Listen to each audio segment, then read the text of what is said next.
आजादी के अमृत काल में जहां देश अपने 18वें लोकसभा चुनाव की तैयारी कर रहा है, वहीं इस चुनाव से आम जनता के मुद्दे गायब होने से देश के वोटर दिख रहे हैं लाचार। वहीं सत्ता पक्ष कह रही है कि हम कर रहे हैं भ्रष्टाचार पर कड़ा प्रहार। वहीं विपक्ष का है बड़ा आरोप, सत्ता पक्ष कर रही है विपक्षी दलों पर बड़ा अत्याचार। क्या कुछ मुद्दे होने वाले हैं 2024 के लोकसभा चुनाव में? इस वीडियो में मैं इन सब बातों से पर्दे हटाने जा रहा हूं।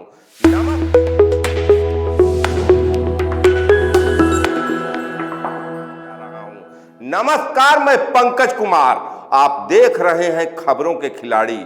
2024 का चुनाव सर पर है, लेकिन सत्ता पक्ष और विपक्ष के बीच कड़ा वार और प्रतिवार देखने को मिल रहा है। लेकिन इन सब के बीच में देश की आम जनता अपने मुद्दों के लिए हलकान दिखाई दे रही है।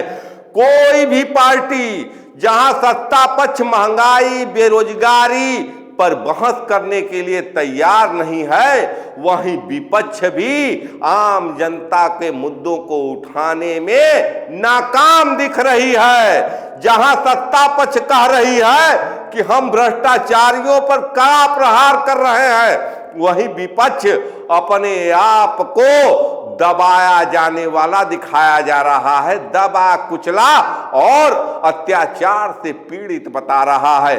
कोई भी राजनीतिक दल इस चुनाव में मुद्दों के रूप में आम जनता की बातें सामने नहीं रख पा रहा है।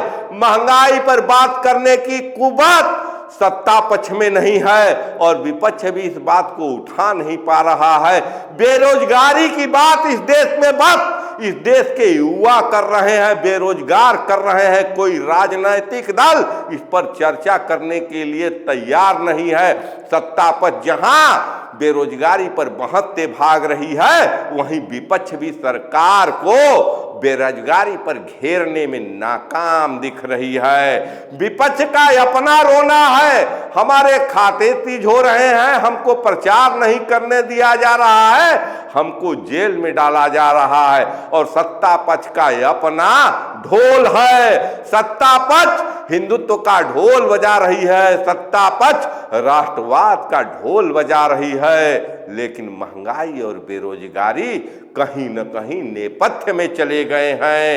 ये चुनाव तो जरूर हो रहा है और कहा जा रहा है कि इस चुनाव से देश की दिशा और दशा दोनों बदलेगी।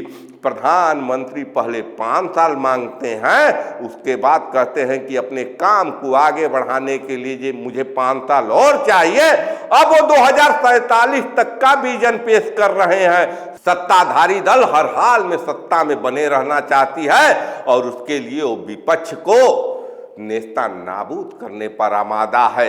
एक एक कर विपक्ष के नेताओं के खाते सीज हो रहे हैं, इनकम टैक्स की नोटिस पड़ रही है, ईडी की रेड पड़ रही है, नेता जेल में जा रहे हैं। जनता अपने मुद्दों के लिए हलकान है और पक्ष और विपक्ष आपस में कर रहे हैं प्रतिवार है।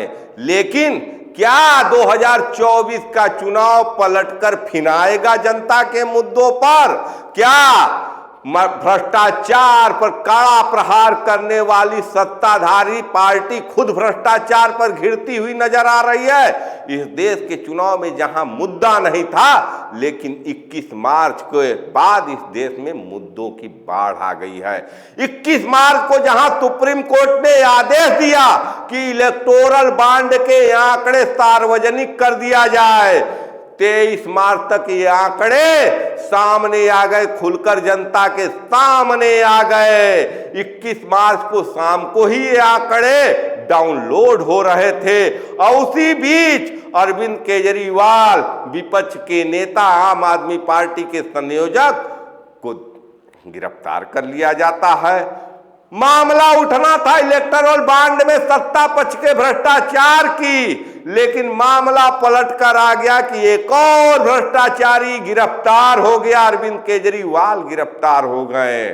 पक्ष और विपक्ष में वार प्रतिवार चल रहा है। जनता के मुद्दे तो गायब हैं, लेकिन आज कहीं न कहीं अपने ही जाल में सत्ता पक्ष फंस चुकी है।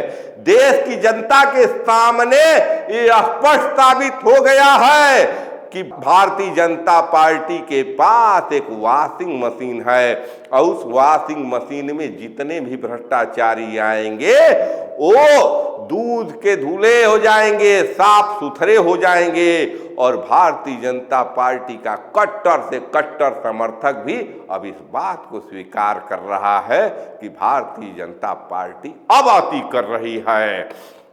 भ्रष्टाचारियों को भाजपा में लाकर भाजपा को भी गंदी कर रही है।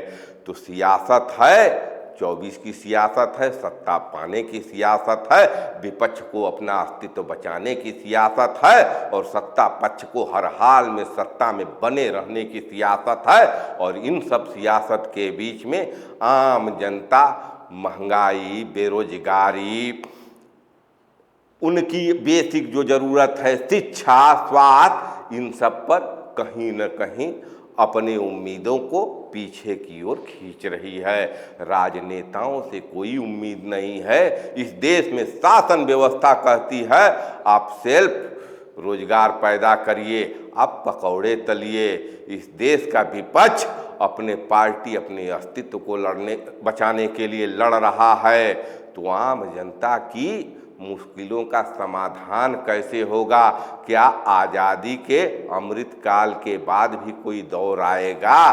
क्या अयोध्या में श्री राम लला के मंदिर में प्राण प्रतिष्ठा के बाद इस देश में एक बार फिर राम राज आएगा? या हिंदुत्व के नाम पर, राष्ट्रवाद के नाम पर, शिक्षा, स्वास्थ्य, इन सब बातों का जो सार्वजनिक सरकारी स्ट्रक्चर था वो ढह जाएगा? क्या शिक्षा इस देश में निजीकरण के राह पर चल रही है? क्या चिकित्सा इस देश में निजीकरण की राह पर चल रही है? क्या इस देश को कारपोरेट चला रहे हैं? कौन से कारपोरेट चला रहे हैं? वही कारपोरेट चला रहे हैं जो इलेक्टोरल बॉन्ड के माध्यम से राजनैतिक दलों को चंदा दिए हैं। कहीं न कहीं ये चंदा देना ही उनका धंधा था। इसी के एवज में उनको ठेके मिले, इसी के एवज में उनके दवाओं के सैंपल पास हुए, इसी के एवज में उनको तमाम सरकारी सहूलियत मिली और इसी के एवज में भ्रष्टाचारियों को ईडी, आईटी और सीबीआई से राहत मिली। इसी चंदे के बल पर उनको कोर्ट से जमानत मिली। उनके खिलाफ सरकार अपोज नहीं की, भ्रष्टाचारियों को जेल से बाहर आने में मदद की। तो ये जो सियासत के लिए भ्रष्टाचारियों को बचाने का खेल हो रहा है, भ्रष्टाचारियों को वॉशिंग मशीन में धोने का खेल हो रहा है, इस पर जनता क्या जवाब देगी 2024 में? क्या अपने मुद्दों को जनता उठाकर सामने लाएगी? लोकशाही में एक बात तो स्पष्ट है कि जब सत्ता पक्ष तानाशाह हो जाए और विपक्ष नेस्ता नाबूद हो जाए, तब लोकतंत्र को बचाने के लिए देश की जनता आती है। और कहीं न कहीं ये देश अमृतकाल में उसी दौर में है। आज के तारीख में अगर सत्ता पक्ष के तानाशाही से लोकतंत्र का स्ट्रक्चर नष्ट हो रहा है, तो इस लोकतंत्र के स्ट्रक्चर को बचाने के लिए, वजूद को बचाने के लिए निश्चित रूप से विपक्ष तो नहीं खड़ा हो पाएगा, लेकिन निश्चित है कि लोकतंत्र में जनता इसी स्ट्रक्चर को एक बार फिर स्थापित करेगी। जैसे 77 के चुनाव में इंदिरा गांधी को सबक सिखाने का काम इस देश की जनता ने किया है। हो सकता है कि अप्रत्याशित रूप से 24 में जनता एक करिश्मा एक बार फिर दोहरा दे। इस बारे में आपको क्या लगता है? क्या आपको लगता है कि वाकई सत्ता पक्ष भ्रष्टाचारियों पर कर रही है कड़ा प्रहार? क्या आपको लगता है कि विपक्ष के दलों पर सत्ता पक्ष के द्वारा हो रहा है अत्याचार? क्या आपको लगता है कि देश की आम जनता अपने मुद्दों के लिए राजनेताओं के सामने है लाचार? क्या सोचते हैं इन सब बातों के बारे में? आप अपने विचार कमेंट कर जरूर बताएं और देखते रहिए खबरों के खिलाड़ी। जय हिंद, जय भारत, नमस्कार।